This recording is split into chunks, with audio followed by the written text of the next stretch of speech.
क्या आपने कभी सोचा है कि इस्लाम जो मक्का और मदीना की सरजमीन से उभरा, वो हजारों मील दूर चीन और हिंदुस्तान जैसे खत्तों तक कैसे पहुंचा? क्या वो तलवार के जोर पर फैला या सदियों पुरानी तिजारती राहों और नर्म अखलाक ने इस रास्ते को हमवार किया? आज की इस वीडियो में हम एक दिलचस्प और तारीखी सफ़र पर निकलेंगे, जहां आप जानेंगे कि वो कौन से वाक़यात, शख्सियात और रास्ते थे जिन्होंने इस्लाम के पैगाम को अरब की रेगिस्तानी सरजमीन से लेकर हिंदुस्तान के साहिलों और चीन के तिजारती शहरों तक पहुंचाया। तो आइए वक्त की गहराइयों में चलते हैं और देखते हैं कि ये अजीम दास्तान कैसे लिखी गई। इस्लाम के फैलाव का इब्तिदाई दौर, जब इस्लाम की रोशनी मक्का और मदीना से चमकी, तो इब्तिदा में ये पैगाम सिर्फ अरब की सरजमीन तक महदूद था, लेकिन दीन की फितरत ही ये थी कि ये किसी एक कौम, कबीले या इलाके के लिए नहीं, बल्कि पूरी इंसानियत के लिए आया था। इसीलिए अहद नबवी सल्लल्लाहु अलैहि वसल्लम से ही ये पैगाम दूर दूर तक फैलने लगा। अहद नबवी सल्लल्लाहु अलैहि वसल्लम और खिलाफत राशिदा में दावत इस्लाम की इब्तिदा नबी करीम सल्लल्लाहु अलैहि वसल्लम ने अपनी ज़िंदगी ही में इस्लाम के पैगाम को सरहदों से पार भेजने का आगाज़ किया। आप सल्लल्लाहु अलैहि वसल्लम उन्होंने मुख्तलिफ बादशाहों और हुक्मरानों को खतूत लिखे, कैसर रूम, किसरिया ईरान, हबशा के नज्जाशी और दीगर इलाकों के सरदारों को कि वो इस्लाम कबूल करें और अपनी कौम को भी इस हक की दावत दें। यही वो बुनियाद थी जिस पर बाद में खिलाफत राशिदा में इस्लाम के आलमी सफ़र ने तेज़ी पकड़ी।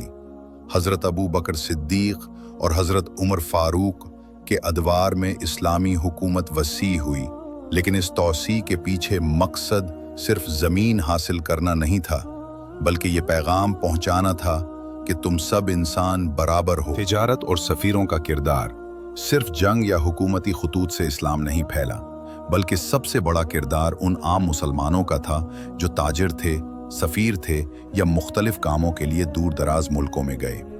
ये ताजिर जब चीन की बंदरगाहों या हिंदुस्तान के साहिली शहरों में जाते तो वहाँ सिर्फ सामान नहीं बेचते, बल्कि अपने किरदार और सच्चाई से दिल जीत लेते।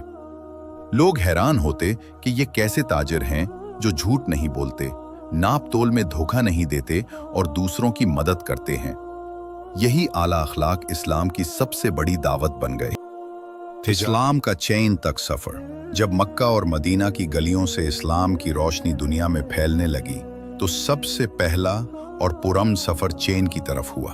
उस वक्त चीन तिजारत का मरकज़ था और अरब ताजिर रेशम, मसाले और दीगर कीमती अशिया लेने वहाँ जाया करते थे। अरब ताजिरों की आमद 7वीं सदी ईस्वी में अरब ताजिर पहली बार चीन के साहिली इलाकों, खास तौर पर कॉन्टौन और क्वांजो की बंदरगाहों पर पहुंचे। ये ताजिर अपनी दयानतदारी और खुश अखलाकी से चीन के मकामी लोगों के दिल जीत लेते। वो नमाज के औकात में तिजारत रोक देते, हलाल खाना खाते और लेन देन में ईमानदारी को तरजीह देते। चीनी लोग हैरान रह जाते कि ये ताजिर बाकी दुनिया के ताजिरों से इतने मुख्तलिफ क्यों हैं। यही किरदार इस्लाम का सबसे पहला सफ़ीर बना। हज़रत साद बिन अबी वकास का चीन जाना। रिवायात में आता है कि हज़रत साद बिन अबी वकास, जो नबी करीम सल्लल्लाहु अलैहि वसल्लम के करीबी सहाबी और फातिह ईरान भी थे, चीन के सफ़र पर गए। चीन के कुछ कदीम रिकॉर्ड और मुसलमान मौर्रिखीन का जिक्र है कि वो चीन के हुक्मरान से मिले और इस्लाम का तारुफ किराया। अगरचे इस रिवायत पर कुछ मौर्रिखीन ने सवाल उठाए हैं, लेकिन चीन में मौजूद ग्वांगझो की कदीम मस्जिद वाइशंग को उन्हीं की निस्बत से साद बिन अबी वकास की मस्जिद कहा जाता है। ये मस्जिद आज भी चीन में इस्लाम की पहली यादगार के तौर पर मौजूद है और वहाँ हर साल हजारों लोग आकर इस्लाम की उस इब्तिदाई रोशनी को याद करते हैं। चीन में इस्लाम की इब्तिदाई जड़ें। चीन में इस्लाम का आगाज पुरअमन और तिजारती ताल्लुकात के जरिए हुआ। कोई जंग नहीं, कोई तसादुम नहीं, सिर्फ किरदार, अमानतदारी और अखलाक के जरिए। चीनी तारीख में दर्ज है कि मुसलमानों ने वहां आबाद होकर मकामी लोगों के साथ भाईचारा कायम किया और आहिस्ता आहिस्ता चीन के मुख्तलिफ शहरों में छोटी छोटी मुस्लिम बस्तियां बन गईं, जो बाद में बड़ी कम्युनिटीज में तब्दील हुईं। हिंदुस्तान में इस्लाम का आगाज। हिंदुस्तान में इस्लाम की रोशनी दो रास्तों से पहुंची, तिजारत और तबलीग के पुरअमन रास्ते से और बाद में सियासी मुहिम्मात के जरिए। ये एक दिलचस्प और गैर मामूली सफ़र है जिसमें किरदारों, कुर्बानियों और मोहब्बत की खुशबू शामिल है। सिंध में मोहम्मद बिन कासिम की आमद 92 हिजरी यानी 711 ईस्वी का ज़माना था। एक नौजवान सिपह सालार मोहम्मद बिन कासिम सिर्फ 17 साल की उम्र में सिंध की सरजमीन पर कदम रखता है। इस मुहिम की बुनियादी वजह तिजारती काफिलों पर कज़्ज़ाकों के हमले और मुसलमानों के कैदियों को आज़ाद कराना था। लेकिन ये मुहिम महज जंगी फतूहात तक महदूद नहीं रही। मोहम्मद बिन कासिम ने सिंध के लोगों के साथ गैर मामूली इंसाफ और बुर्दबारी से पेश आकर इस्लाम की एक मुस्बत तस्वीर पेश की। उन्होंने मकामी हिंदू और बुद्ध बरादरियों को अपने मजहब पर कायम रहने की इजाज़त दी, टैक्स निज़ाम को मुनसिफाना बनाया और नए रिश्ते कायम किए।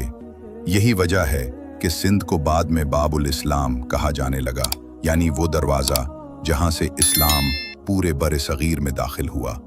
तिजारत और तबलीग का किरदार। मोहम्मद बिन कासिम से पहले भी अरब ताजिर मिलाबार, केरला और गुजरात के साहिलों पर आना जाना करते थे।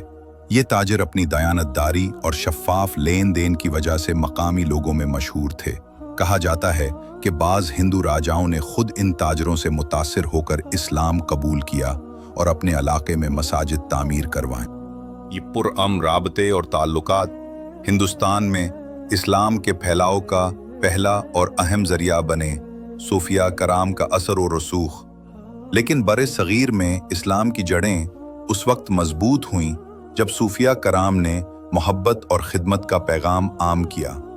हज़रत ख्वाजा मोइनुद्दीन चिश्ती अजमीरी, हज़रत बाबा फरीद, हज़रत लाल शहबाज कलंदर और दीगर औलिया ने लोगों को जब्र या तलवार से नहीं बल्कि दिल जीतने से इस्लाम के करीब किया।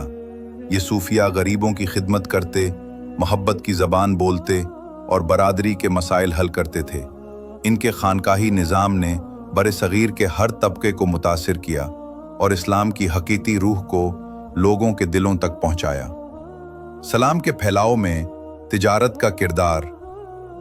इस्लाम के इब्तिदाई दौर में जब तलवार से ज़्यादा किरदार की ताकत बोलती थी तो सबसे बड़ा ज़रिया तिजारत ही बना। अरब ताजिर न सिर्फ मालो दौलत लेकर निकलते थे बल्कि अपने अखलाक, दयानत और सच्चाई को भी अपने साथ ले जाते थे। बहरी रास्ते और सिल्क रोड का असर। 7वीं और 8वीं सदी में सिल्क रोड और बहरी तिजारती रास्ते इस्लामी दुनिया को चीन, हिंदुस्तान, मलेशिया और इंडोनेशिया जैसे खत्तों से जोड़ते थे। ये रास्ते सिर्फ माल की तरसील का जरिया नहीं थे बल्कि अफकार, ज़बान और सकाफत के तबादले के रास्ते भी थे। जहाँ भी अरब जहाज लंगर अंदाज होते वहाँ लोग एक नई तहजीब और एक नया पैगाम देखते। ऐसा पैगाम जो अदल, बराबरी और मोहब्बत पर मबनी था। अरब ताजरों की सच्चाई और किरदार की अहमियत। इन ताजरों की सबसे बड़ी ताकत उनका किरदार था। वो लेन देन में झूठ या धोखा नहीं करते थे। वादे के पक्के और गुफ्तार के सच्चे समझे जाते थे। मकामी लोग हैरान रह जाते कि ये ताजिर न सिर्फ सच्चे हैं बल्कि दूसरों के हुकूक की भी पासदारी करते हैं। इसी किरदार ने आहिस्ता आहिस्ता दिल जीते और लोग ये समझने लगे कि जिस दीन ने इन ताजरों को इतनी खूबसूरत सिफात दी हैं, यकीनन वो दीन हक होगा। इसी तरह बगैर किसी जबर या जंग के इस्लाम बहरी बंदरगाहों से अंदरूने मुल्क तक फैलता गया और हजारों लोग इस पैगाम को कबूल करने लगे। सकाफती और समाजी असरात। जब इस्लाम चीन और हिंदुस्तान में दाखिल हुआ तो ये महज एक मजहब के तौर पर नहीं, इस्लामी सदियों बाद भी चीन और हिंदुस्तान में इस्लाम की गहरी जड़ें मौजूद हैं। चीन में करोड़ों मुसलमान आज भी अमन और मेहनत की अलामत समझे जाते हैं, जबकि हिंदुस्तान में इस्लाम ने तहजीब, इल्म और फ़नून पर गहरे असरात छोड़े हैं।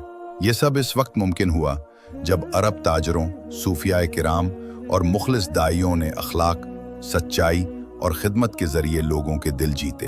तारीख हमें ये सिखाती है कि इस्लाम का सबसे बड़ा हथियार तलवार नहीं बल्कि किरदार था। यही किरदार मोहब्बत फैलाने का सबब बना और सदियों बाद भी इसकी खुशबू बाकी है। आज हमें भी इसी किरदार को अपनाने की ज़रूरत है, ईमानदारी, मोहब्बत और इंसाफ के साथ अपनी ज़िंदगी गुजारने की, ताकि लोग हमारे अमल देखकर اسلام کی اصل تصویر کو پہچان سکیں۔